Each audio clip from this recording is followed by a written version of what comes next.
Alors, bonjour à tous. Merci d'être présents avec nous aujourd'hui. On va explorer aujourd'hui un sujet d'une importance capitale pour le futur de nos territoires, à savoir la construction hors site et l'intérêt de redéfinir la chaîne urbaine et immobilière. Alors, la construction hors site a été mentionnée dans les conclusions du Conseil national de la refondation du logement en juin 2023 et représente une des mesures structurelles pour lutter contre la crise du logement et nous permet de répondre aussi aux enjeux contemporains du secteur. Alors on va évoquer trois grands points aujourd'hui avec les intervenantes. Le premier point, les impacts profonds de cette méthode sur la durabilité urbaine, sur la réduction des émissions carbone, l'économie des ressources et le confort d'emploi. Deuxièmement, comment la construction hors site a déjà propulsé des projets immobiliers en avance de phase, notamment quant à la réglementation en matière de performance énergétique. Et enfin, ce qui nous intéresse aussi et qui est très important dans le cadre de ce nouveau procédé de construire, les rouages de la chaîne opérationnelle de la construction hors site pour découvrir comment elle peut contribuer à redéfinir la manière dont nous concevons, dont nous développons et aussi dont nous vivons nos espaces urbains et immobiliers. Alors, vous l'avez compris, au-delà de cet engagement collectif que représente l'ensemble des intervenants sur cette conférence, c'est aussi et également une invitation à l'innovation, à la réflexion audacieuse, mais aussi à la transformation de nos territoires. Alors, je vous remercie d'être présent aujourd'hui autour de cette conférence. Dans un premier temps, on va accueillir Jean-Michel Maurer, maire de Trilleport, Fabien Guissot, directeur général adjoint au développement économique et au partenariat stratégique chez Grand Paris Aménagement, Pierre Polo, directeur de la maîtrise d'ouvrage chez Immobilière 3F, et Christophe Millet, élu au Conseil national de l'ordre des architectes et architectes associés, co-gérant chez BAMA, architecte associé. Bonjour à tous. Alors, dans un premier temps, Christophe Millet, aujourd'hui, la position du Conseil national de l'ordre des architectes est claire. L'utilisation excessive du béton, la crise immobilière indiquent une nécessité de repenser le système de construction actuel. Selon le CNOA, sur quels grands enjeux la construction hors site peut-elle avoir un impact positif ? Bonjour à tous. Alors, merci pour cette introduction. Je vais reprendre une phrase qu'on entend régulièrement quand on parle de hors-site et de construction, c'est « on est au bout d'un modèle ». Donc, vous l'avez cité, le modèle incarné par le béton banché, l'isolant polystyrène, le doublage, la placo, les fenêtres PVC, c'est quelque chose qui doit sortir de nos habitudes pour atteindre les objectifs que le gouvernement nous a donnés en termes d'émissions carbone. Mais pour le Conseil national, il est évident que se positionner sur un mode constructif, c'est pas toujours évident puisqu'on n'a pas à défendre un mode constructif plus qu'un autre. Pour autant, on a quand même des enjeux sur lesquels nous défendons un certain nombre de valeurs et qui mettent en évidence des modes constructifs qui sont plutôt évidents par rapport à d'autres. L'enjeu numéro 1, c'est le ménagement des territoires. L'aménagement du territoire, ça veut dire qu'on s'interroge sur, bien sûr, vous le savez tous, la fin du modèle des pavillons individuels. La fin des expansions des villes périphériques avec ces grandes opérations, c'est-à-dire faut-il encore faire des opérations de plus 100, 200, 300 logements. La régénération de la ville sur elle-même, la difficulté de reconstruire la ville sur la ville, l'accès aux chantiers, l'acceptabilité des opérations et des chantiers vis-à-vis des riverains, et bien sûr l'urgence de réhabiliter. Donc, premier point, ménagement des territoires. Deuxième point, répondre à la crise du logement et du mal logement. Ça veut dire quoi ? Ça veut dire que quel que soit le mode constructif qu'on utilise, il est urgent de s'attaquer à la problématique de la qualité du logement, notamment la diminution des surfaces. Aujourd'hui, les surfaces des logements sont de plus en plus petites et il y a même des pièces qui disparaissent. La qualité intérieure du logement, notamment les problématiques de ventilation, comment chaque logement a accès à la lumière tous les jours de l'année, et bien sûr la notion de prix et de pérennité, mais là pour le coup mes confrères en parleront. Troisième enjeu, répondre à la crise des ressources. Le sujet du sable est un sujet important. Encore un article des Échos de la semaine dernière rappelait quand même que 50 milliards de tonnes, si j'ai noté les chiffres, de sable sont utilisés chaque année, dont 8 milliards extraits des fonds marins. Les matériaux de réemploi aujourd'hui sont une véritable ressource qu'on utilise relativement peu. Et bien sûr, l'importance grandissante des matériaux bio et géosourcés qui s'inscrivent dans une économie de territoire. Quatrième enjeu, qui intéresse toujours les modes constructifs, c'est s'inscrire bien sûr, et vous l'avez dit, dans le contexte du dérèglement climatique, et notamment en accentuant et en accélérant la décarbonation des bâtiments. À la fois la décarbonation dans le mode constructif et à la fois la décarbonation dans l'usage. Donc il est urgent, et le système hors site y participe grandement, à améliorer la performance thermique, bien sûr, que ce soit en consommation ou en fabrication, et réduire les émissions de gaz à effet de serre. Je rappelle rapidement qu'aujourd'hui, une tonne de bois représente à peu près un stockage d'1 mètre cube de CO2. Donc oui, le mode constructif hors site nous intéresse pour répondre à ces 4 enjeux. Il n'est pas la seule, il n'est pas sans difficulté, mais il nous semble pertinent sur un certain nombre de points. Merci beaucoup. Donc décarbonation, performance énergétique, pour répondre aussi à la crise des ressources, qualité de vie. Il y a aussi un autre élément, Fabien Guissot, qui est important, c'est l'aspect économique aussi de ce nouveau procédé constructif. Est-ce que vous pouvez nous en dire un petit peu plus, et notamment sur le rôle de Grand Paris Aménagement et de l'aménageur sur ces sujets-là? Oui, bonjour. Bonjour à toutes et tous. Oui,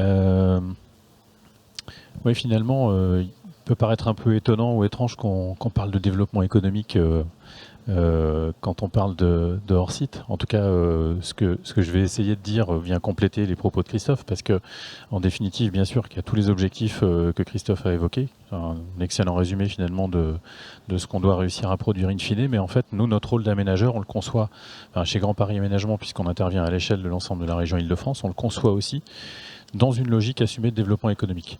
En définitive, quand on parle de construction hors site, on parle, nous aussi, de construire une nouvelle filière, de modifier structurellement la manière de construire pour développer une nouvelle filière de production qui favorise les emplois locaux, qui favorise aussi la réindustrialisation, qui favorise l'emploi de matières premières, qui sont des matières premières les plus locales possibles. Donc cet enjeu-là, on l'embarque volontiers, avec vraiment comme idée que l'accélération de la montée en puissance du hors-site, alors en France de manière générale et en Île-de-France, doit nous permettre justement de créer cet aspect filière. Alors ça a des conséquences qui sont des conséquences extrêmement concrètes. Quand on parle de matériaux bio ou géosourcés,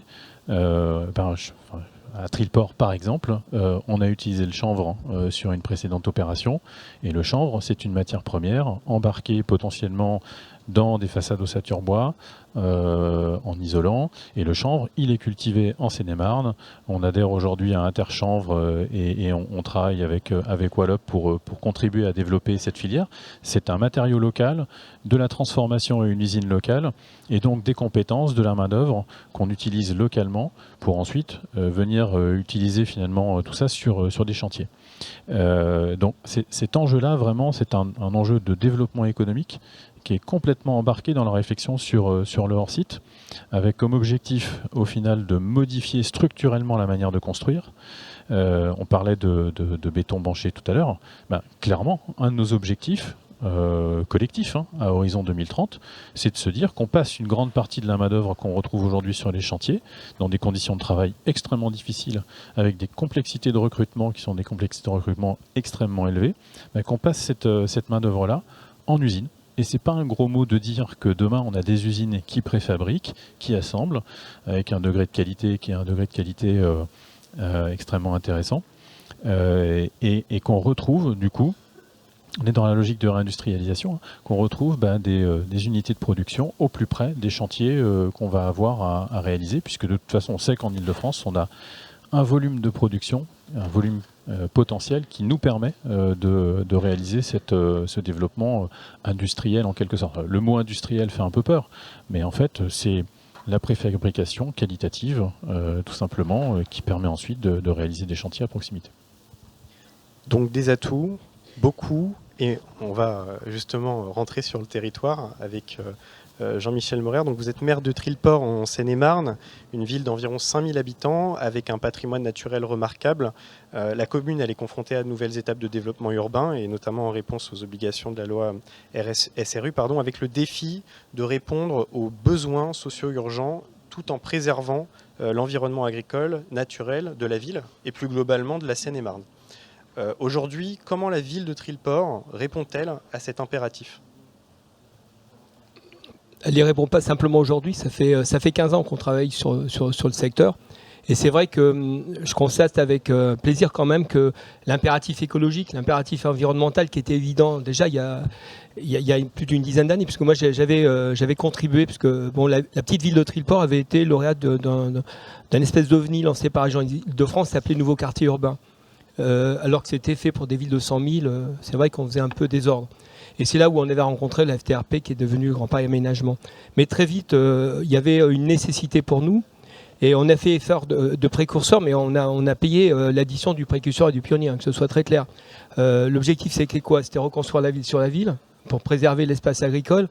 Ça a été pas aussi simple que le dit l'État, hein, clairement, parce que ça a été un vrai parcours du combattant par rapport à ça. Avoir une équation économique qui faisait qu'on était persuadé que le biosourcé était la vraie voie.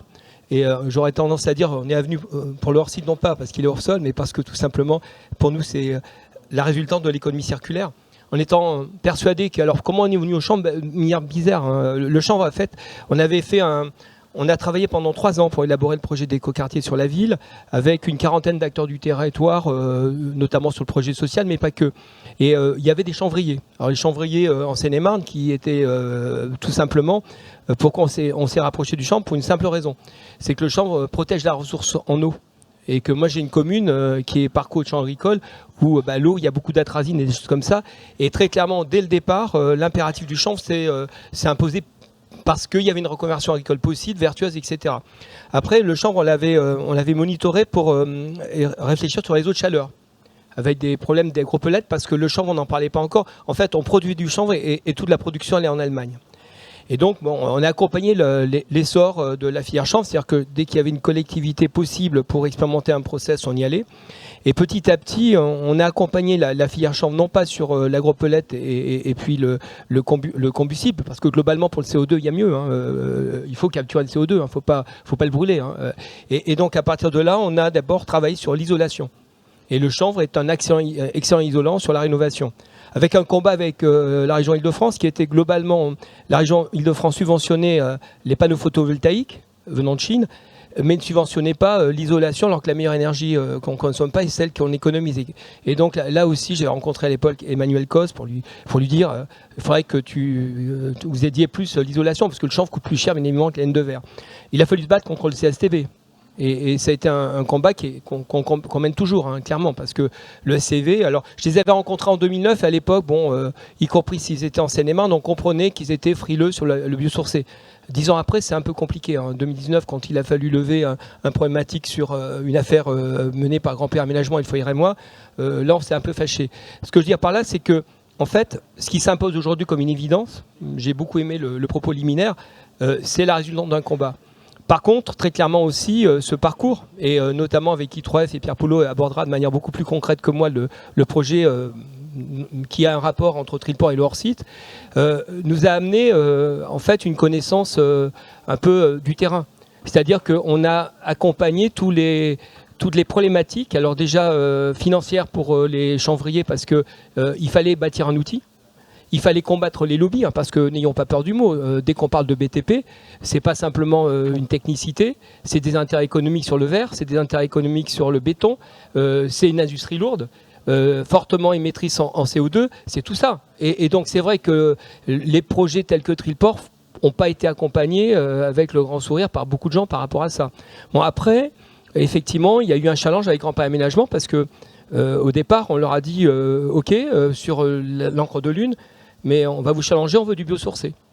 Et ça a été un prix comme un pari, après comme un défi, après comme une épine dans le pied, et puis maintenant on commence à se rendre compte que finalement le maire de Trilleport, il a bien fait d'insister et de ne pas lâcher l'affaire.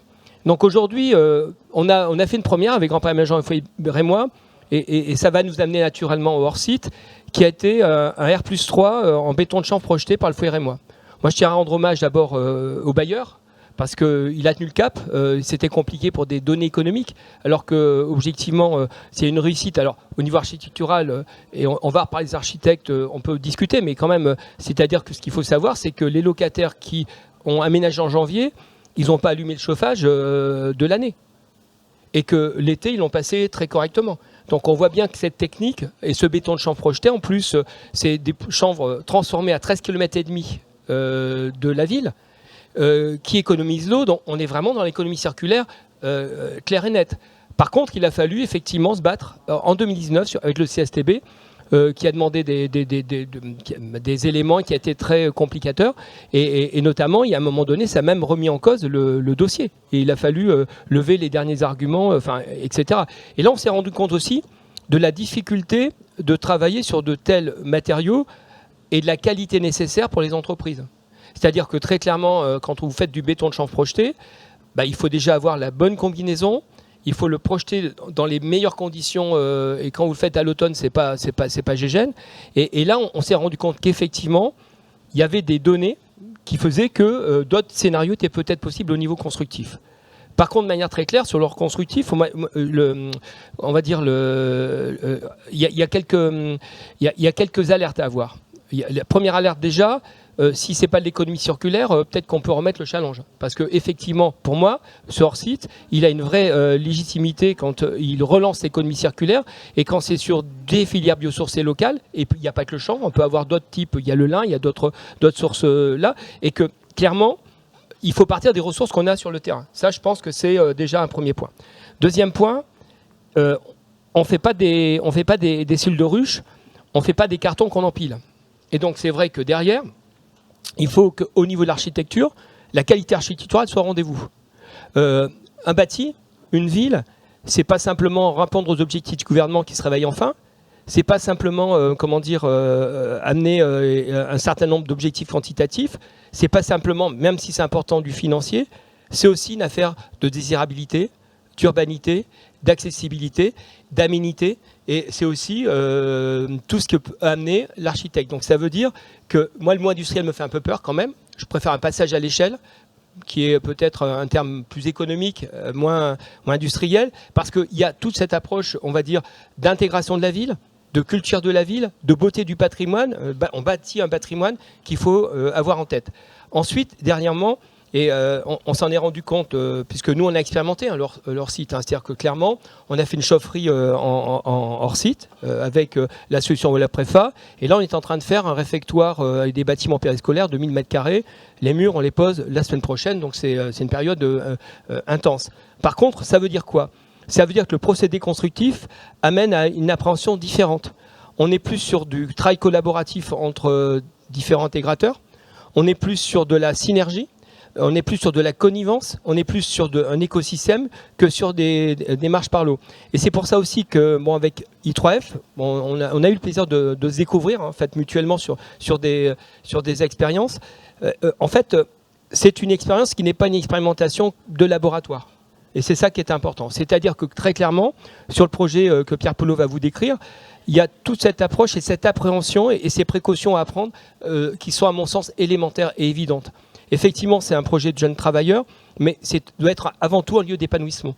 Et c'est vrai aussi que leur site nécessite d'être manié avec précaution. Si on le met dans une boîte noire, avec une logique bassement industrielle, en s'affranchissant de la réflexion sur l'économie circulaire, etc., on va avoir une équation. Mais le bonheur, ce n'est pas forcément la résultante d'une équation. Donc il y a tout ce travail, je dirais, de respect, d'intelligence collective, de sagesse collective, sur le travail de la désirabilité, etc., qu'il faut avoir. Ça nous éloigne un tout petit peu du gaz à effet de serre, mais très clairement aujourd'hui, l'objectif de l'écoquartier de l'Encre d'Une pour Trilport, c'est d'être et d'avoir un rendement carbone, et on est ici sur du bas carbone, absolument important, décisif, avec une proximité avec les mobilités, et puis et bien évidemment les champs agricoles. S'ils cultivent du chanvre, ils pollueront pas l'eau déjà, premier point. Et puis effectivement, maintenant après il y a tout ce qui est alimentaire, etc. Mais on voit bien qu'on vient hors site, mais c'est pas simplement, il ne faut pas le limiter au procédé constructif. Parce que si on limite au procédé constructif et si on limite à de l'économétrie basse, on va dire, on est à côté de la plaque. Merci beaucoup. Donc hors site, mais et oui, économie circulaire locale, effectivement. Pierre, on va rentrer un petit peu plus dans les détails du projet, donc un projet que vous avez initié avec la ville de Trilport et Grand Paris Aménagement. Est-ce que vous pouvez nous en dire un petit peu plus ?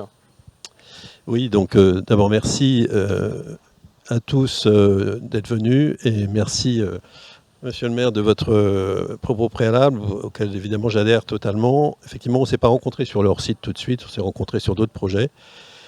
Ça a créé aussi une confiance mutuelle qui nous a permis aussi de proposer ce projet qui est effectivement très innovant, mais qui a pu être mis en œuvre grâce à la fois à Grand Paris Aménagement qui nous a bien accompagnés, parce qu'un projet comme ça prend du temps. C'était aussi des procédures très différentes de celles, et je vais vous expliquer un petit peu plus, des procédures très différentes de celles qu'on a l'habitude de mettre en œuvre. Il faut la confiance de l'élu, il faut la confiance du maire aussi pour entrer dans cette aventure qui réinterroge en fait la place de chacun des acteurs dans la chaîne de production quand on commence à faire du hors-site. C'est-à-dire que l'architecte n'est plus tout à fait au même endroit, l'industriel n'est plus tout à fait au même endroit, le constructeur n'est plus au même endroit, le maître d'ouvrage non plus. Et le maire se pose la question aussi très différemment de l'image qu'on lui proposait habituellement quand on venait lui proposer une image de projet lors d'un concours d'architecture ou sous une autre forme. Donc, et c'est ça qu'on a voulu interroger. Alors là, sur Trilport, avec ce qu'on a appelé et je vais revenir sur la programmation, sur ce qu'on a appelé la loi MOP inversée. Je vais revenir dessus, mais pas tout de suite. On l'a testé également en conception-réalisation sur une autre commune, avec une conception-réalisation qui est avec des phases de négociation intermédiaire. Et puis on l'a également expérimenté, toujours en hors-site, sur une opération en loi MOP traditionnelle, mais avec une procédure de consultation d'entreprise très avancée en phase APS. Voilà, donc on cherche des procédures, on fera un rétexte de toutes ces procédures, on va lancer une prochaine loi MOP inversée sur Paris, avec l'accord de la collectivité, parce que ça change quand même aussi les process de décision. Donc je vais peut-être revenir sur la diapo de la programmation. Donc on est dans la ZAC de l'Ancre de Lune, d'ailleurs un très joli nom, je sais pas, il faudrait que vous m'expliquiez, monsieur le maire, d'où il vient, mais en tout cas je trouve que c'est très joli, ça fait rêver. Dans un bourg effectivement où on maintient la densité quand même autour, je dirais, de la mairie et de la gare qui est toute proche, l'aménageur, le Grand Paris Aménagement. L'architecte urbaniste, c'était Hélène Jourdain, donc c'est sa fille, Raphaël Laure Perrodin, donc, qui est l'architecte urbaniste de la ZAC. Et le programme, c'est effectivement une résidence jeunes travailleurs, donc comme monsieur le maire le disait, mais c'est également 46 logements collectifs. Donc 46 logements collectifs, 84 chambres pour des jeunes travailleurs. Et donc le défi, tester donc un mode d'intervention différent. Donc on a appelé la loi MOP inversée, je ne sais pas si le terme est tout à fait juste, mais que je vais vous décrire dès maintenant. Donc là on revoit le plan de la ZAC, donc c'est le lot C3 et le lot C2 que vous voyez sur l'image. Donc le lot C2 c'est les logements familiaux, et le lot C3 c'est le foyer jeunes travailleurs, donc qui implique aussi des modes constructifs qui sont différents. On insiste souvent, d'ailleurs on en parle avec Grand Paris Aménagement, avec la SGP, avec l'ordre des architectes. Leur site, c'est pas forcément du 3D, c'est du 2D, c'est du 1D. C'est vraiment une boîte à outils qui utilise, je dirais, tous les modes constructifs et les bons matériaux au bon endroit. C'est vraiment ça l'idée. L'idée, c'est de construire mieux, de construire à un prix plus acceptable, construire avec des nuisances moins fortes et évidemment décarboner la construction. Avec l'idée toujours, effectivement, de l'économie circulaire, de travailler avec des entreprises qui sont à une distance raisonnable du site sur lequel on travaille. Donc on va peut-être passer sur le processus qu'on a appelé la loi MOP inversée. Sur la ligne du haut, c'est la loi MOP traditionnelle. Donc on voit bien ce système très itératif qui part de l'esquisse jusqu'au DOE. Et en fait, dans la loi MOP inversée, on vient consulter les entreprises en fait avant la consultation des architectes.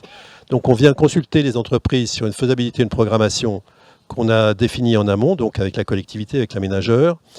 Et ensuite, on lance cette consultation de groupement d'entreprises, qui est entreprise industrielle, qu'on a désigné donc avec la collectivité. Ensuite, une fois qu'on a le projet chiffré avec un prix cible qui est remis par l'industriel à l'entreprise, on lance la consultation d'architecte comme une loi MOP traditionnelle. Et là, on a un concours d'architecture classique où on va désigner des architectes qui vont s'accaparer le processus constructif et le prix cible qui aura été déterminé par l'entreprise. Le groupement d'entreprises industrielles est dans la commission technique qui va analyser les offres, n'est pas dans le jury d'architecture. Et ensuite, le jury, avec la collectivité, avec l'aménageur, constitué comme un jury traditionnel, désigne l'architecte qui est retenu. Donc on inverse complètement donc, le processus. Pourquoi on l'inverse? Parce que si on travaillait vraiment sur leur site de façon co-construite, co-conçue, il faut bien que tous les partenaires soient en amont. Autrement, on est obligé, dans le cadre de la loi MOP traditionnelle, en fait, on a un projet qu'a dessiné l'architecte et ensuite, l'entreprise s'adapte au projet. Et chaque entreprise, même si elle fait que du béton, n'a pas les mêmes systèmes constructifs. Certains ont des banches, d'autres en ont moins, d'autres ont des systèmes de levage différents, etc. Donc, en fait, on avait déjà ce processus-là qui fait que ça renchérit souvent, d'ailleurs, le prix du bâtiment, même en construction traditionnelle. Là, dans ce système, je dirais, hors site, on permet, et je rejoins effectivement ce que vous avez dit, monsieur le maire, pour pondérer un petit peu ce que tu as dit, Fabien, c'est que c'est industriel, c'est artisanal, c'est toutes les échelles. L'un ne chasse pas l'autre, je pense qu'on a besoin de tout le monde en fait. Hein, et si on n'embarque pas tout le monde, on n'arrivera jamais à faire du hors-site. Donc c'est vraiment important d'embarquer tous les acteurs. Donc, alors, c'est un sujet aussi qui interroge, et c'est ce qu'on a appelé le contrat d'interface que vous voyez sur la ligne du bas, puisque effectivement, après, une fois qu'on a désigné l'architecte, qu'on a désigné l'entreprise, ben, ils se marient en fait ensemble. Et donc, on fait un contrat d'interface, comme les contrats qui se font en PPP, hein, dans des systèmes co-construits comme ça, avec l'ensemble des partenaires. Donc, on va passer peut-être à l'image suivante. Donc, c'est une alternative, effectivement, à la conception-réalisation. C'est une façon de garantir une liberté de conception architecturale beaucoup plus forte. Pour nous, c'est important. C'est important que le maire puisse définir également aussi ses attentes pour sa ville. C'est réfléchir au positionnement de l'industriel et du fabricant. C'est extrêmement important de trouver le bon mariage, parce que l'industriel tout seul, il ne peut pas poser son bâtiment comme ça n'importe où. Le hors-site, il ne doit pas être hors sol. Hein. Je vous invite tous à l'exposition à la Maison de l'Architecture le 28 septembre prochain. Donc c'est important effectivement d'inscrire le bâtiment dans son site. Donc l'industriel et le fabricant doivent travailler de concert. Et puis c'est s'inspirer des méthodes actuelles, ce qu'on a fait avec la loi MOP, sans forcément les reproduire, en trouvant d'autres solutions. Et là, on a beaucoup échangé avec l'ordre sur ces sujets-là, parce qu'il nous semble important de ne pas rester, je dirais, bloqué dans certaines, quelquefois, certains conforts de procédures qu'on a l'habitude d'utiliser. Voilà, puis donc il y a pas mal d'acteurs dans cette opération, puisque à la fois il y a Immobilière 3F que je représente, 3F Seine-et-Marne, la filiale pour laquelle je travaille, 3F Résidence qui gère la résidence sociale. Il y a évidemment tout l'AMO qui nous accompagne. Et puis on a Relais Jeunes 77, le gestionnaire qui va gérer le foyer des jeunes travailleurs. Donc il fallait mettre tout ce monde-là d'accord sur un programme, tout ce monde-là d'accord sur un process qui est quand même assez lourd. Et puis on a désigné donc, et on reviendra sur les projets, désigné donc une entreprise qui s'était associée à un industriel. Donc l'entreprise c'est de Mathieu Barre et Vestac, l'industriel, qui est proche également du site. Industriel qui est une start-up, Vestac, on est tout à fait conscient que c'est une start-up qu'on va accompagner aussi, grâce à de Mathieu Hébert, dans le processus de conception. Et puis Odile Guzy, l'architecte qui a été retenu à l'issue de la consultation architecte. On va peut-être passer. Voilà. Alors, l'offre financière retenue, donc je le disais, c'était celle de Mathieu Hébert Vestac, qui a été retenue donc en amont. Donc c'est de Mathieu Hébert et Vestac qui ont été proposés donc aux architectes qui ont concouru. Et donc avec le système constructif, finalement, on n'a rien d'extrêmement innovant. Hein. On a évidemment pour les fondations et l'infra du béton coulé, on a du poteau dalle coulé sur place. Alors on regarde si on peut voir si on peut faire du béton préfat.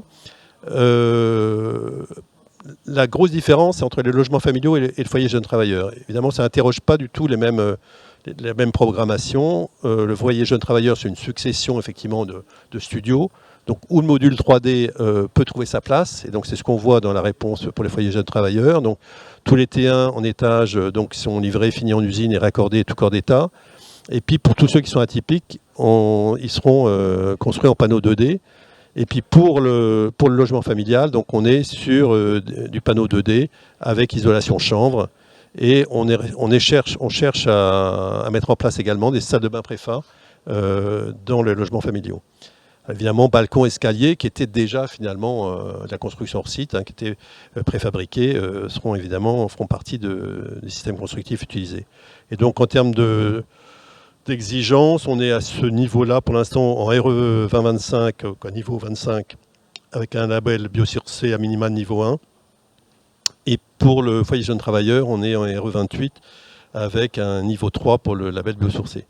Donc vous avez le prix pivot qui était annoncé par l'entreprise, qu'on a donné aux architectes, à plus ou moins 9%, et un engagement de planning qui était 18 mois au lieu des 22 mois habituels. Bon, là, les 4 images, elles sont un petit peu difficiles à voir. Ce qui est intéressant en fait, dans ces 4 images, vous avez les 4 noms d'architectes, donc Kobe, Odile et Guzy, qui a encore porté le concours, Palast et Babled. Donc on a d'abord 4 architectes dont je pense qu'on ne peut pas dire qu'ils ne soient pas reconnus par leur père et qui se sont prêtés donc vraiment au jeu de cet exercice de la construction hors site. Ce qu'on voit aussi, ce qui est intéressant dans ces images, c'est que le hors site ne conduit pas à un formatage de plan masse identique. Il n'y a pas un plan masse comparable. Donc on voit qu'ils se sont emparés en fait, d'un système constructif pour l'exploiter de façon très différente sur les plans masse. Je vous laisse les regarder. Ils ne sont pas d'une très grande lisibilité, mais en tout cas, éventuellement, on pourra en discuter à l'issue de cet échange. On voit des images maintenant de Babled, celle de Kobe, celle de Palast, et enfin, celle d'Odile et Guzy. Alors, ce ne sont pas des belles images en couleur avec des belles perspectives. Certains d'entre vous savent que je suis un peu rétif à ces trop belles images, puisque j'estime qu'il est important ensuite, une fois qu'on a choisi un candidat, de pouvoir travailler avec lui, travailler avec la collectivité, pas s'arrêter sur un choix d'images un peu trop léchées. Et donc c'est ce qu'on est en train de faire là, avec la collectivité, donc de travailler sur l'évolution de ce projet. Voilà, je crois que j'ai fait le tour des images à proposer. Merci beaucoup Pierre. Avant d'inviter GA Smart Building et ITAR Architecture pour le prochain démonstrateur, Christophe, très rapidement, on voit bien qu'aujourd'hui il est primordial de faire en sorte que les industriels soient intégrés au projet le plus tôt possible. C'est également une position du CNOA. Alors, c'est une position du CNOA, mais c'est surtout une position des architectes. Je voudrais rappeler un point important, mais ici il y a quelques architectes dans la salle. Quand on fait un projet d'architecture, on avance d'abord un récit architectural. Et ce récit architectural, bien sûr, prend en compte un certain nombre de choses, mais aussi le système constructif. Le système constructif fait partie intégrante du récit architectural. Monsieur le maire, tout à l'heure, quand il décrivait le chanvre, avec les yeux et l'entreprise, les yeux que vous aviez quand vous décriviez cette histoire locale, le chanvre fait partie du récit architectural que vous avez décrit. Et d'ailleurs, vous avez décrit le projet par la matérialité, le chanvre, l'industrie, qui est le chanvre. Donc, évidemment qu'il faut que les fabricants de matériaux, les constructeurs, les entreprises soient le plus proches possible de l'architecte. Sans ça, il n'y a pas de récit. Et s'il n'y a pas de récit, il n'y a pas d'architecture. Donc la question qu'on pose, nous, et qu'on s'est posée notamment dans nos commissions, c'est quand est-ce que se rencontrent l'industriel et l'architecte. Si on prend l'exemple des architectes qui modernes, ils ont fait du béton un récit architectural. Alors, il suffit d'aller visiter le palais de la Bourse, par exemple, on voit ce cercle de Tadao Ando. Le béton fait partie du récit architectural de Tadao Ando. Aujourd'hui, l'industriel, ou le produit industrialisé, fait rarement partie du récit architectural. Je connais assez peu d'architectes qui vont voir un maire et qui vont dire « Vous avez une usine à 30 km qui fabrique des panneaux, j'en fais un projet, et boum, on le pose. » C'est pas un récit architectural, ça. Donc, la question, c'est comment dans les procédures notamment de marchés publics, qui sont complexes, comment l'industriel et l'architecte se rencontrent, quels en sont les intermédiaires, est-ce que c'est le bailleur, est-ce que c'est l'aménageur, est-ce qu'il n'y en a pas, par exemple, en l'occurrence, ceux qui font du béton savent très bien, notamment les cimentiers parlent beaucoup aux architectes en direct, au-delà de tous les marchés, c'est-à-dire qu'on se rencontre régulièrement pour adapter leurs produits à la volonté de l'architecte et au récit du projet. Aujourd'hui, il n'y a pas de discussion entre les industriels et les architectes. L'exemple, qui est plutôt un contre-exemple, c'est la salle de bain Préfa. Il n'y a pas de discussion entre les fabricants de salles de bain Préfa et les architectes. Résultat, on a des salles de bain de catalogue, et résultat même, on en parlera plus tard, mais elles coûtent plus cher qu'une salle de bain traditionnelle, notamment en ce moment avec l'évolution des prix. Donc la vraie question, c'est ça, c'est quand est-ce qu'on se rencontre? Quand est-ce que l'architecte et l'entreprise et le fabricant se rencontrent, et comment ensemble ils vont fabriquer un récit architectural? Est-ce que l'architecte fabrique son récit avec le fabricant? Est-ce qu'il le raconte avant le fabricant, ou est-ce qu'il le raconte après le fabricant? La question elle est ouverte, mais en attendant, c'est bien cette question qu'on doit se poser, nous les architectes. Merci beaucoup, merci pour la transition, parce que ça fait une belle transition pour le projet de GA Smart Building et ITAR Architecture sur Saint-Cyr. Merci Jean-Michel Maurer, merci Pierre Polo.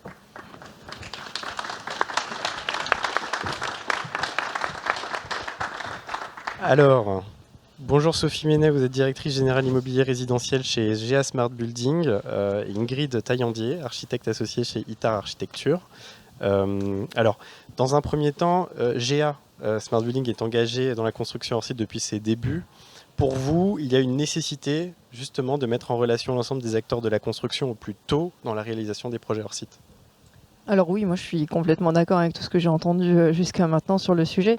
C'est vrai qu'on a pour le coup une grosse différence avec les bailleurs, c'est qu'on a cette chance de pouvoir mettre tout le monde autour de la table dès le début d'une opération. Et nous, on a la particularité dans le groupe GA d'être à la fois industriel, constructeur et promoteur. Donc non seulement d'avoir l'outil de fabrication, mais d'avoir aussi la capacité d'être prescripteur de nos méthodologies constructives et d'être en capacité de dialoguer avec les architectes. Donc pour moi, c'est effectivement indispensable. Pourquoi? Parce que quand on travaille en hors-site, en fait, on remet énormément de compétences au stade de la conception qui étaient complètement perdues dans la construction traditionnelle, puisque enfin, moi, j'ai fait beaucoup de projets où finalement on arrivait au stade du chantier et on se posait encore la question de savoir comment on allait faire certaines choses. Aujourd'hui, c'est pas possible. Dès le premier coup de crayon, on travaille réellement avec des process industriels.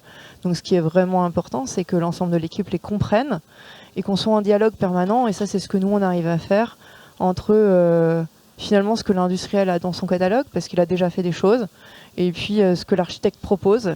Et donc du coup, comment nous, on met en place tout le système de R&D et comment on accompagne au mieux les concepteurs. Merci beaucoup. Quand on échangeait sur la thématique, vous parliez de la possibilité de répétition sur des opérations in fine? Alors oui, bien évidemment. Alors nous, on a plutôt l'inverse sur l'histoire des salles de bain. C'est un exemple assez intéressant parce que pour le coup, notre industriel qui s'appelle Ossabois a eu l'habitude d'être confronté à différents maîtres d'ouvrage, différents bailleurs, avec effectivement un constat, c'est qu'in fine, la salle de bain Préfa est plus chère, parce qu'en fait, il n'y en a jamais un qui fait la même. Et on a eu la chance, nous, de travailler avec nos architectes, avec Ingrid et avec d'autres, de définir vraiment quelles étaient finalement les salles de bain type qui étaient vraiment parfaites pour nous pour de l'accession, et d'être en capacité finalement d'être prescripteur sur différentes opérations. Et en 6 mois, on a réussi à diviser par 2 le prix des salles de bain. Donc moi, je crois beaucoup en fait à l'écoute entre l'industriel, le prescripteur, le concepteur, parce qu'il y a plein de choses très simples, mais quand on ne les sait pas, on fait l'erreur en conception. Quand on le sait, on peut éviter de faire une erreur qui, in fine, coûte cher. Et je crois qu'aujourd'hui, l'enjeu principal, je dis souvent, c'est un triptyque, mais c'est un triptyque entre le coût, les délais, l'environnement, sans oublier la qualité, qu'on a malheureusement perdu dans la construction traditionnelle. Et si on veut réussir à avoir ce triptyque, et en particulier avoir un vrai levier sur le coût, il faut se comprendre, il faut se parler, il faut s'écouter, et il faut standardiser tout ce qui ne se voit pas. Parce qu'il y a plein de choses qui ne se voient pas. C'est du bon sens, c'est de la conception, c'est de l'intelligence collective. On parle de qualité, mais on peut aussi parler de qualité architecturale. On peut faire du modulaire aujourd'hui en ayant des beaux bâtiments. Alors moi, c'est la première chose qu'on m'a dit quand j'ai commencé à travailler en logement et en hors-site. On m'a dit, ah là là, mais la préfa, etc. Et je crois qu'on a réussi à démontrer en un peu plus d'1 an que tout est possible en hors-site. Donc tout est possible dans des équations de prix qui sont bien évidemment différentes entre du 100% sur mesure et des choses beaucoup plus standardisées. Mais je pense qu'on a eu de la chance d'être accompagné par déjà des grands architectes. On a été soutenus, on a beaucoup d'architectes qui ont essayé de comprendre comment ils pouvaient s'insérer dans ce dispositif. Et voilà, et on a des très beaux résultats aujourd'hui.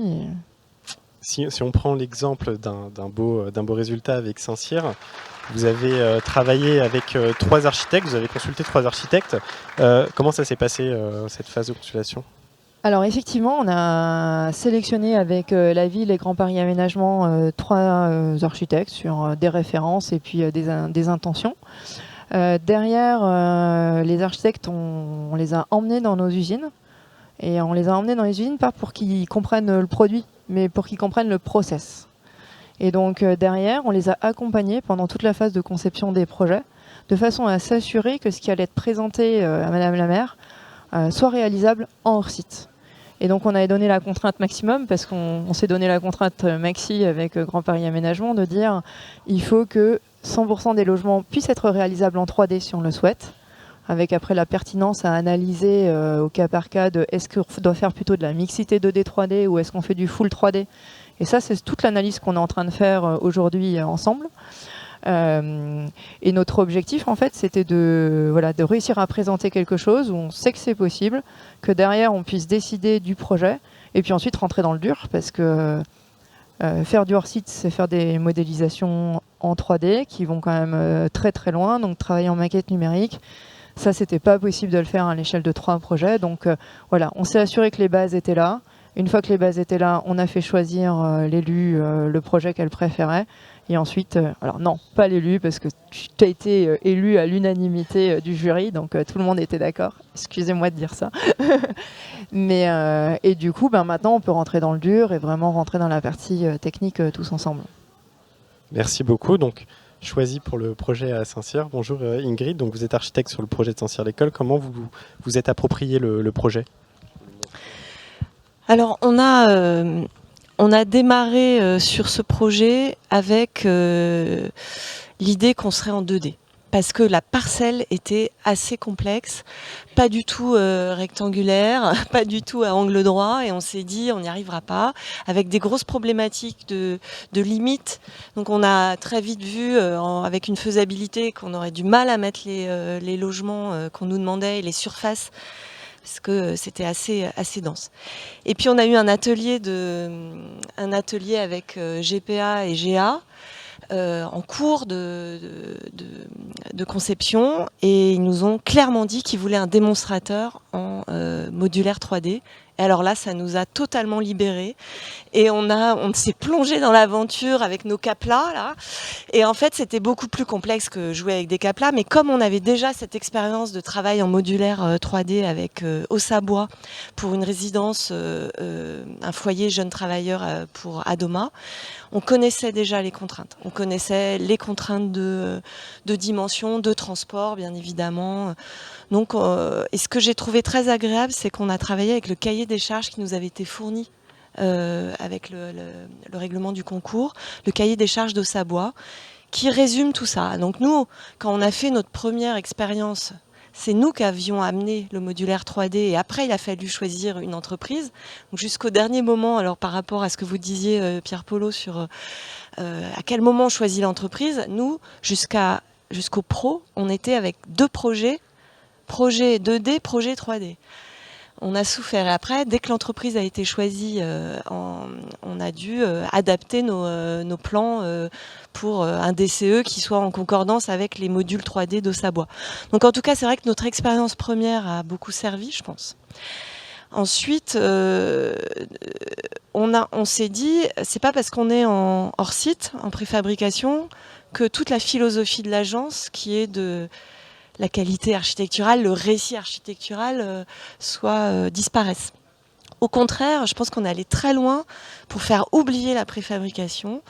Il était indiqué dans le PLU qu'il fallait des toitures en pente, il était indiqué clairement qu'il fallait des césures sur la longueur des bâtiments, et nous, on a tout ce travail de lecture d'une échelle domestique qu'on souhaite amener, suivant les contextes, mais en tout cas là, à Saint-Cyr, ça s'y prêtait. Et donc cette lecture domestique, de identifier son logement clairement, séparer les volumes pour recréer une identité très particulière et à la bonne échelle dans ce quartier-là contextuel. On l'a gardé, on a réussi à le garder. Et on a 100% des logements double orientés.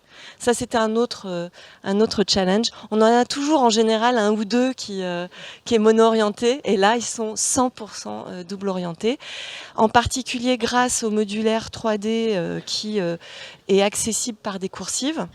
Et on a, peut-être sur l'autre image, on voit qu'on a joué les modules 3D se glissent les uns à côté des autres pour permettre à avoir une loggia pour le salon et à l'arrière un petit espace d'intimisation des chambres qui donnent sur les coursives. Donc à peu près 2 mètres de profondeur. Donc en fait ce travail-là de jouer avec les modules nous a permis aussi de créer des vraies qualités d'habitat. Donc on peut faire du hors-site et raconter une histoire, un récit architectural. Merci. Sophie, au même titre que les projets sur Trilport, on peut parler d'objectifs environnementaux très ambitieux sur le projet, mais je dirais de performance énergétique. Alors oui, naturellement, de toute façon, quand on se lance dans le processus hors site, naturellement, j'ai tendance à dire on est un peu satellisé par rapport aux standards d'aujourd'hui. Donc tous les labels qu'on peut connaître sur la construction sont bien évidemment atteints. Donc des biosourcés niveau 3, voire bien au-delà. On est aussi au-delà de la RE 2028 sur ce projet. On va voir si on arrive à atteindre la 2030, mais c'est possible. Et ensuite, on a aussi pas mal de labels sur tout ce qui est confort du logement, qui est important parce qu'en fait, quand on vit dans un habitat en bois, il y a des labels sur la santé, sur le confort de vie qui sont... voilà. Donc là, sur celui-là, on est allé chercher Inter'Air. Voilà. Et après, on est BDF Or, si je ne dis pas de bêtises aussi. Et voilà, c'est déjà pas mal. Merci beaucoup. Fabien, je vais revenir vers vous pour le rôle de Grand Paris Aménagement dans la promotion de la construction hors site, parce qu'on a vu qu'on a de beaux projets en construction hors site sur des territoires qui sont très différents. Aujourd'hui, au regard des démonstrateurs qui ont été présentés, Grand Paris Aménagement a un rôle sur le développement de cette filière ? Alors, oui, on considère qu'on a un rôle sur le développement de la filière. Un rôle qui est, j'allais dire, un peu naturel parce que aujourd'hui on a globalement environ 80 opérations d'aménagement en Île-de-France. Donc on a un gros opérateur en Île-de-France. Alors ça a ses avantages et ses inconvénients, mais en fait il faut qu'on joue des avantages. Et il faut qu'on joue de la position que l'on a en Île-de-France, qui est une position effectivement de présence sur beaucoup de territoires extrêmement différents, de première couronne, de seconde couronne, sur quasiment ou sur tous les départements. Avec énormément de réalités locales différentes qu'on peut croiser, énormément d'attentes différentes de la part des élus aussi. Donc, en définitive, nous, ce qu'on s'est dit depuis maintenant plus d'1 an, voire 1 an et demi sur ces sujets, c'est qu'on devait contribuer, faire notre part, en tous les cas, pour embarquer j'allais dire nos métiers d'aménageurs, alors nos équipes évidemment, mais aussi nos autres collègues, les autres établissements d'aménagement, les aménageurs publics, les aménageurs privés, faire notre part pour essayer d'embarquer tout le monde dans ce récit, dans cette histoire-là. Parce que, et je ne vais pas redonner tous les avantages ou les enjeux du hors-site, sous toutes ses formes et sous tous ses prismes, on a des enjeux qui sont considérables devant nous, et on doit... Et ça, c'est quelque chose qu'on a déjà dit à plusieurs reprises. On est à un moment critique, en fait, où on doit changer radicalement les modes constructifs. Pour plein de raisons qu'on a déjà évoquées. Donc, on considère que c'est notre rôle de participer à ça. On ne le fait pas tout seul.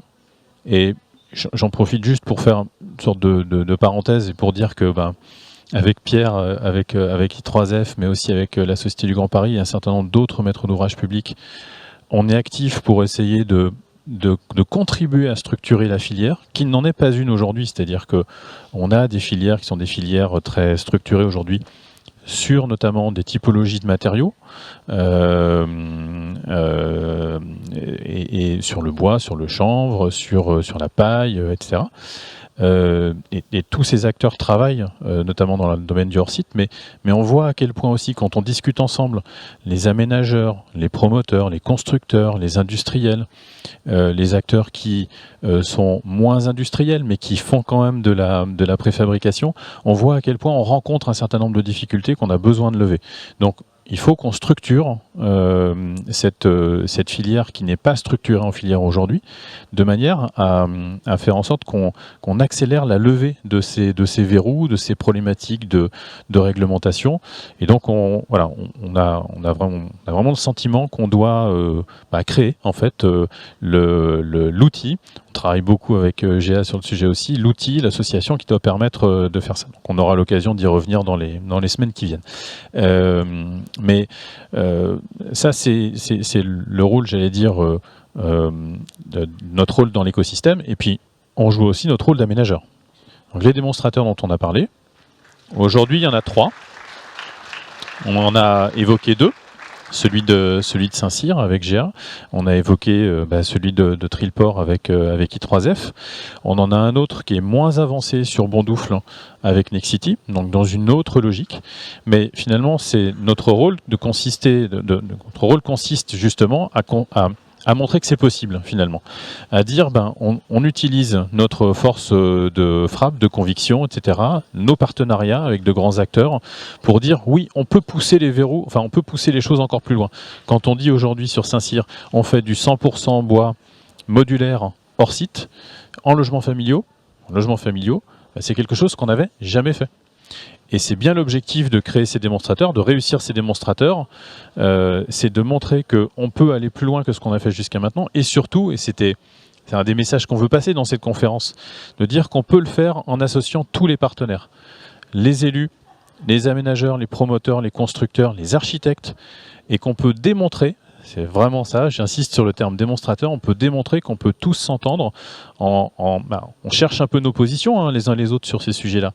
On l'a bien expliqué, mais on peut parvenir à démontrer que c'est possible. Et si on réussit à le faire sur plusieurs typologies de projets différents, sur des territoires différents, en utilisant des typologies de matériaux différents, faisant du 2D, du 3D, etc., ça veut dire qu'on peut passer à l'échelle ensuite. Et c'est ce qu'on va faire, et j'y viens, c'est le dernier point, c'est que un de nos objectifs, c'est clairement d'afficher nos engagements dans les semaines et les mois qui viennent, parce que la filière et les acteurs du hors-site ne se développeront qu'à la condition qu'on leur dise qu'on compte sur eux et qu'on va passer des commandes, en quelque sorte, qu'on va investir sur cette filière-là. Et que nous, maîtres d'ouvrage, aménageurs, on va prendre des engagements et on s'engage finalement à ce que dans nos opérations, il y ait une part structurelle et importante de hors-site. On a déjà dit, et je le redis ici, à un horizon qui est 2030, disons 2031 pour coller à l'ARE, l'objectif c'est que 80% des opérations pilotées par Grand Paris Aménagement intègrent du hors-site. On est en train de raffiner le contenu de ce qu'on entend par hors-site dans les opérations, mais peut-être un peu plus. Mais voilà, l'objectif c'est vraiment qu'on rende ça structurel dans nos opérations. On n'est pas les seuls. Pierre travaille sur le sujet aussi, la SGP travaille sur le sujet, d'autres maîtres d'ouvrage publics travaillent sur le sujet, de manière à ce qu'on puisse dire à la filière dans son ensemble, voilà ce qui va se passer dans les années qui viennent, et voilà, vous avez la capacité à vous structurer, parce qu'on est en train d'annoncer que oui, on va passer des commandes, oui, on va compter sur la filière hors site. Donc ça, c'est voilà, la dernière brique de notre engagement, c'est les opérations, les démonstrateurs qu'on travaille aujourd'hui, mais c'est aussi aider la filière à se projeter et prendre des engagements. C'est la moindre des choses si on veut changer d'échelle de manière importante. Donc, sur ce sujet. La maîtrise d'ouvrage qui s'engage dans le temps, sur du volume, avec des niveaux d'atteinte importants à respecter. Christophe, pour finir avec vous, du côté du CNOA, il y a une vraie envie de mettre en avant ce nouveau procédé constructif. Quels sont les leviers à activer aujourd'hui? Surtout, quels sont les enjeux culturels, peut-être à lever, et les enjeux de formation? Alors, aujourd'hui, en ce qui concerne le CNOA, il y a une vraie envie, surtout d'atteindre des objectifs de décarbonation, d'aménagement du territoire, dans le respect des objectifs que le gouvernement nous a fixés et dans une qualité qui soit acceptable. Ça, c'est l'objectif principal. Pour ça, il y a effectivement le hors-site est un sujet qui semble cocher un certain nombre de cases. Donc nous, ce qu'on souhaite, c'est être acteur de ces développements hors site. Et malgré qu'on, dans la profession, c'est un peu un chiffre rouge quand même, leur site. C'est-à-dire le module qu'on vient de poser sur dans un champ de blé, c'est quelque chose qui agite un peu la profession. Et même pour nous, CNOA, discuter avec nos architectes, c'est pas évident de parler de leur site. Et même le fait qu'on s'intéresse au leur site, c'est déjà pas évident. Donc, on y va avec un peu des pincettes et on essaye d'aborder le hors site par un autre biais que celui qui est le module 3D qu'on observe. Donc on l'aborde par plein d'autres sujets. On l'aborde par deux éléments qui nous semblent extrêmement importants, et je vais revenir dessus. Monsieur le maire en a parlé, c'est l'intégration de l'économie locale et circulaire et du réemploi des matériaux biosourcés et géosourcés. C'est indispensable. Sans ça, les architectes risquent de se désintéresser au processus, puisque je rappelle le récit architectural, mais pas que ça. Enfin, je rappelle aussi le fait que peut-être qu'un jour, un béton de terre qui va répondre à tous les objectifs sera aussi performant finalement pour atteindre nos objectifs à nous qui sont l'architecture qu'un système hors site. Donc le système hors site doit bien répondre à l'ensemble des cases et à cocher toutes les cases. Le deuxième point qui me semble très important, c'est la place de l'architecte dans ce processus de conception. On a vu des propositions de procédures. Nous, ce qu'on dit, c'est que l'équipe de maîtrise d'œuvre doit être dirigée par un architecte. Donc l'architecte doit être mandataire d'un groupement pour qu'il puisse comprendre l'ensemble des ingénieurs qui l'entourent. Et enfin, l'architecte doit avoir une mission complète, c'est-à-dire que le chantier, c'est là où c'est hyper important. C'est-à-dire que qui dit industrialisation dit nouvel système de pose, c'est-à-dire que des poses qui sont peut-être plus simples, plus efficaces, mais quand même qui nécessitent des vérifications d'assemblage. Donc l'architecte et la maîtrise d'œuvre, pour ne pas faire de corporatisme, la maîtrise d'œuvre doit être présente sur tous les points de processus de conception jusqu'à la livraison. Pour ça, on forme nos architectes. On a eu des propositions de formation par le biais de hors site campus vis-à-vis de l'ordre des architectes. Nous, on est ouvert à toutes les propositions. Et je crois qu'aujourd'hui, les architectes ont compris qu'on ne construira pas comme avant, que pour atteindre ces objectifs, il fallait bien mettre les choses sur la table. Même si le hors-site secoue un peu la profession, il fait partie des sujets qui sont sur la table et sur lesquels on veut être de l'avant et non pas, comme on a pu l'être un certain nombre d'années, être plutôt en arrière à observer. Donc l'idée, c'est bien d'être en avant du process pour remplir nos objectifs dans la qualité architecturale, qualité des logements, qualité de l'aménagement du territoire. Et en pensant à l'intérêt général, bien Parce évidemment. que je vous l'ai dit quand on s'était préparé, effectivement, nous sommes tous dans l'intérêt général, que ce soit les sociétés privées ou des sociétés publiques ou les architectes qui prêtent serment. L'objectif de notre travail, c'est bien quand même d'aménager le territoire dans un intérêt général de qualité. Et de construire le patrimoine de demain avec qualité, c'est-à-dire qu'on soit fiers de ce qu'on laisse à nos enfants et petits-enfants. C'est notre rôle, je pense. Et on est très content quand les promoteurs ou les bailleurs s'emparent de ce sujet qui est essentiel. Mais en tant qu'architecte, je pense qu'il faut qu'on s'intéresse forcément au chantier si on veut s'intéresser au hors-site et à tout l'aspect constructif et innovant des nouveaux matériaux qu'on nous soumet. On ne construit pas pareil en bois qu'en béton. On n'a pas les mêmes balcons en béton qu'en bois. Il y a toute cette relation de l'usage et de l'aspect constructif qu'on doit intégrer pour améliorer notre capacité à concevoir main dans la main. C'est ça en fait. Il faut de la connivence. Ouais. Il faut de la complicité, de la connivence. Et je pense qu'on a, nous, des réflexes qui sont des réflexes de compréhension de ce que c'est qu'un contexte, de ce que c'est qu'une économie locale, de ce que c'est qu'une volonté sociétale, et qu'un industriel n'aura pas cette compréhension-là. Donc il faut que nos deux envies et nos deux visions d'un bâtiment ou d'un quartier aillent de pair. Merci beaucoup. Merci à vous. Merci.